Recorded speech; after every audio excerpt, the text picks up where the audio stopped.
The issue about the international rating agencies, of course, there are 3 of them. They go to different countries all over the world. They write reports on countries. When you go into the market as a country, you want to borrow money and all that. Those reports are used, but they are not regulated by anybody.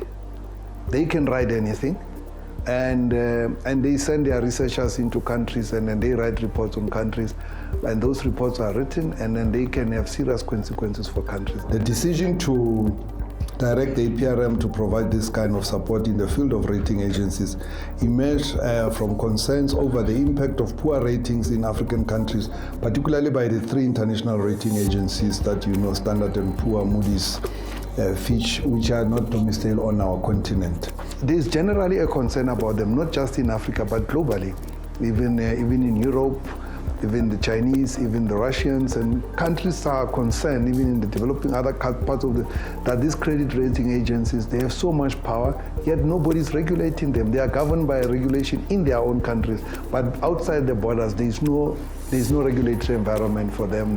Some countries don't have regulatory environment at all, so they can write whatever they like about countries. The STC then gave support to this process and then directed that we convene this committee. Now it is expanded committee. The task that you have been given by this STC is to develop some sort of a framework. And out of this framework, then there must be some sort of a program. And you probably, as this body, have to look at guiding our leaders and our continent on exactly what is it that we need to do on the credit rating agencies. There are 2 schools of thought. One school of thought sees Africa establishing its own rating agencies. The other school of thought sees Africa establishing some sort of an advisory body and support. So you are the body that has been tasked by our leaders to advise on the options and which option works. The African Union has an interest. It has requested the African peer review mechanism to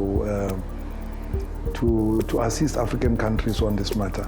So this is what we have to do, to decide what you want to do, and once we have some idea of what we want to propose, then we'll go back to the Specialized Technical Committee and present our proposal. This committee will examine and adopt the proposed roadmap and policy framework for developing policy and institutional framework to expedite the process of establishing technical support institutions on the credit rating agencies. The most important thing is that we must have the capacity to challenge their reports, to interrogate their reports, and we must also have the capacity to respond to their reports. So when a country is given a negative rating, you must be able to challenge it, because some of this is not biblical truth. It's ideas, it's opinions. They read some trends, they see weather, they see this, they see party fighting, they see this, a minister being fired, then they start saying it's going to affect the markets, it's going to create fear, it leads to negative rating and all those kinds. So it's very, very subjective, most of it.